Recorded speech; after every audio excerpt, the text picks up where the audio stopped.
কলমৰ পানীৰ মাজেৰে সৌটোৱে কিবা এটা এখন বস্তাত কিবা এটা উঠি ভাহি গৈ আছে, কিন্তু কি বস্তু কৈছে নাজানো, কিন্তু কলমৰ মাজেৰে এই ধৰণে এখন বস্তাত কিবা এটা এনেকৈ ভাহি গৈ আছে। প্ৰকৃততে কলমৰ বাঢ়নিৰ পানীৰ মাজত এয়া কি? এনেকৈ তলৰ পৰা কি ওলাইছে? দূৰৰ পৰা দেখিলে হয়তো আপোনালোকে ভাবিব যে এয়া মাছৰ জলকেলি চলিছে। এই জোতা না মোজা? হা জোতা না মোজা? কি কাৰণত পিন্ধা হ'ল? এনেকুৱা ভৰা নদীৰ মাজত কুকুৰটোৱে কি কৰি আছে? এইসকল ব্যক্তি এনেকৈ খৰি ধৰি আছে। অহৰহ খৰি আহিছে কলং নদীৰে, আৰু এই ধৰণে সকলোৱে নাও লৈ লৈ খৰি ধৰাত ব্যস্ত হৈ পৰিছে। কাৰোবাৰ এইখন পালেঙৰ সামগ্ৰী, পালেঙৰ খুটা, পালেঙৰ যি যাৱতীয় সামগ্ৰী এই ধৰণে উটি আহিছে।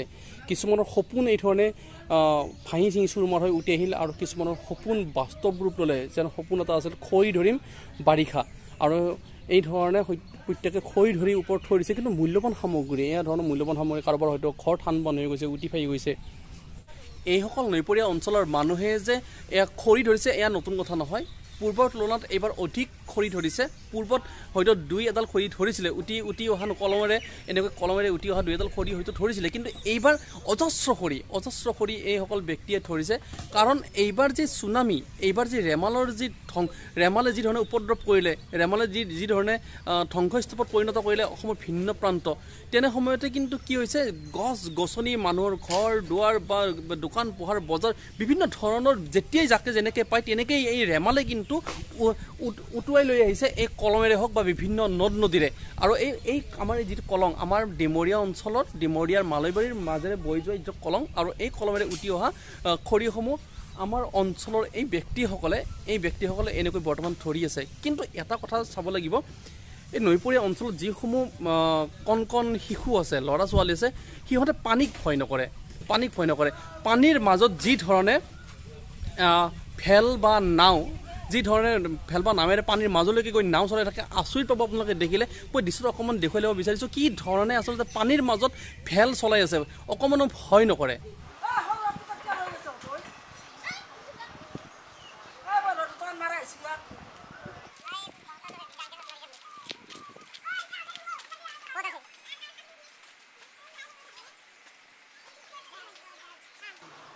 ইহঁতে ভৰা নদীত এনেকৈ ভেল চলাই আছে যে, সাঁতুৰিব পাৰে নে নৰে? দৃশ্যটো আপোনালোকে দেখিলে, কিছুমানৰ বাবে হয়তো এয়া এক শিহৰণকাৰী দৃশ্য, বা কিছুমানৰ বাবে হয়তো এয়া এক ভয়ংকৰ দৃশ্য। কিন্তু প্ৰকৃততে আমি যদি চাবলৈকে যাওঁ, এই ভৰা নদীত, এই ভৰ বাৰিষাৰ সময়ত কিন্তু এই কণ শিশুসকলক আমি পানীৰ ওচৰলৈকে যাবলৈ দিব নালাগে। কাৰণ এই ধৰণে নদীৰ যিটো সোঁত, নদীৰ যিটো চেৰেকী পাক, তেনে সময়ত যদি কিবা কাৰণত যদি সেই ল'ৰা ছোৱালী বা আপোনালোকৰ শিশুৱে যদি কিবা কাৰণত পানীৰ মাজলৈকে গুচি যায়, বা সেই সোঁতে যদি উটুৱাই লৈ গুচি যায়, বা চেৰেকী পাকত যদি পৰি যায়, তেতিয়াহ'লে আপোনালোকৰ কি হ'ব আপোনালোকৰ? গতিকে এই কথাবোৰ আপোনালোকে চিন্তা কৰিব যে শিশুসকলক পানীৰ মাজলৈকে বা পানীৰ ওচৰলৈকে এই সময়খিনিত যাবলৈকে নিদিব। সকলোৱে আপোনালোকে সতৰ্ক হৈ থাকক, সজাগ হৈ থাকক। আপোনাৰ ল'ৰা ছোৱালী, আপোনাৰ শিশুসকলকো কিন্তু এই ধৰণে সজাগ কৰক যে পানীৰ ওচৰলৈকে নাযাবলৈকে। আৰু এই ধৰণে পানীৰ মাজলৈকে গৈ যদি ভেল চলাই থাকে, নাও চলাই থাকে, যদি কিবা কাৰণত কোনেও দেখা নোপোৱাকৈ যদি নোহোৱা হৈ থাকে, হেৰাই যায়, তেতিয়া কি হ'ব? গতিকে মই পুনৰবাৰ যি নৈপৰীয়া অঞ্চলৰে হওক বা যি সৰ্বসাধাৰণ ৰাইজ আছে, মই সকলোকে জনাবলৈকে বিচাৰিছোঁ যে ভৰ বাৰিষাৰ সময়ত প্ৰত্যেকে সজাগ আৰু সতৰ্ক হৈ থাকক। পানীৰ লগত খেলা নেখেলিব, ল'ৰা ধেমালি আপোনালোকে নেখেলিব, বা আপোনালোকৰ শিশুসকলক পানীৰ মাজলৈকে এৰি নিদিব। নহ'লে কিন্তু ভগৱান নকৰক, কিন্তু কেতিয়াবা বিপদ হ'বলৈকেও পাৰে। এই জোতা না মোজা? হা জোতা না মোজা? কি কাৰণত পিন্ধা হ'ল? জোকক ভয় লাগে না, জোকৰ কাৰণে। জোকৰ পৰা পৰিত্ৰাণ বিচাৰি এই ধৰণে এই পলিথিন পিন্ধি লৈছে। যদি সূতাৰ যদি মোজা হয়, সূতাৰ মোজাযোৰত মানে ফুটাই কিনে পিন্ধাব পাৰে ন? পাৰে। কেৰাচিনৰ বটলো আছে, কেৰাচিনো আছে। ক'ত আছে? আপোনাৰ নদীৰ পাৰত মানে শাক বিচাৰি আছে ন? এয়া কি কেৰাচিনটো কি হয়? আকৌ ভৰিত লাগা, জোকে খাব নোৱাৰে। জোকে খাব নোৱাৰে মানে যদি কেৰাচিন লগোৱা যায়, জোকে নধৰে। বৰ বুদ্ধি আপোনালোকৰ ন, বৰ বুদ্ধি। কিন্তু আপোনাৰ এই মোজাযোৰ সাংঘাতিক ধৰণৰ মোজা, পলিথিনৰ ওপৰে জগ যাব নোৱাৰে ন?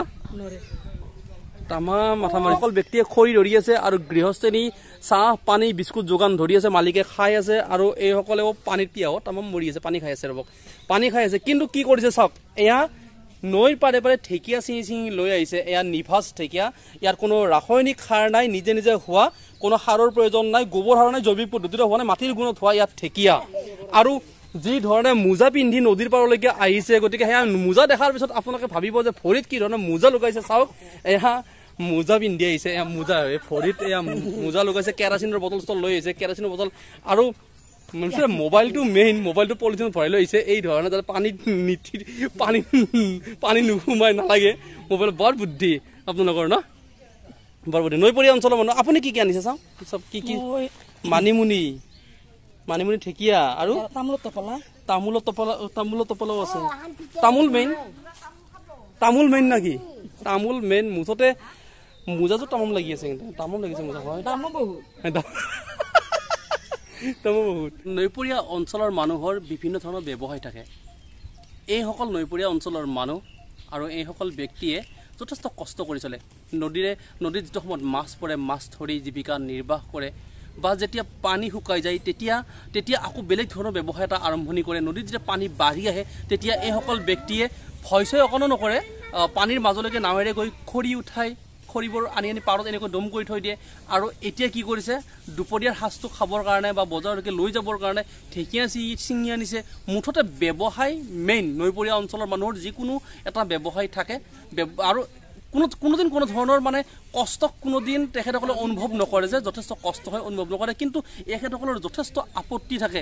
আপত্তি মানে দেখা পালেই চৰকাৰী আঁচনি লাগে। ঢেকীয়া ছিঙি আছে, ঢেকীয়া ছিঙিব গৈছে আৰু মোক দেখা পাই কৈছে কি চৰকাৰী আঁচনি লাগে। কেমেৰা দেখিলে কিবা এটা কমকৈ থাকে। কি কৈ আছিল তেতিয়া আপুনি, বুকি যে আছিল কিবা কিবি? পইচা নাপালে? চাহ খাব পইচা দিছিল নাই?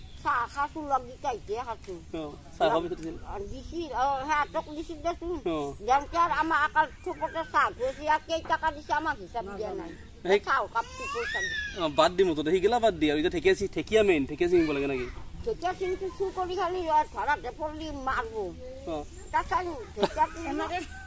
নৈপৰীয়া অঞ্চলৰ মানুহ চিধা চিধি কথা, খাটাং কথা। মুঠতে মিটিং গাই থাকিলে কি হ'ব, ঢেকীয়া চিঙি জীৱিকা নিৰ্বাহ কৰি থকাটোৱে ভাল। সেইটো মেইন বস্তু। খাটাং খিটিং আপোনালোকে বেয়া নাপাব।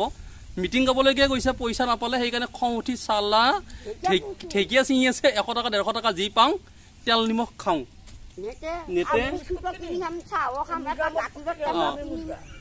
গতিকে এয়া হ'ল নৈপৰীয়া অঞ্চলৰ মানুহ। আৰু এখেত মুঠতে তামোল সম্ৰাট, তামোলৰ ৰাণী, তামোল খাই ভাল পায়। আপুনি কওকচোন এবাৰ, আপোনাৰ দেখুৱাইছো তামোলৰ টোপলা চব, সাধাৰণ টোপলা চব লৈ কিনে আহি আছে। চাওক এবাৰ চাই দিয়ক ইফালে, তামাম। আপুনি ঢেকীয়া ছিঙিব যায়, তামোলৰ টোপলাটো লগত লৈ যায় না? তামোল মেইন, তামোলটো মেইন, ভাতে নালাগে তামোল হ'লে।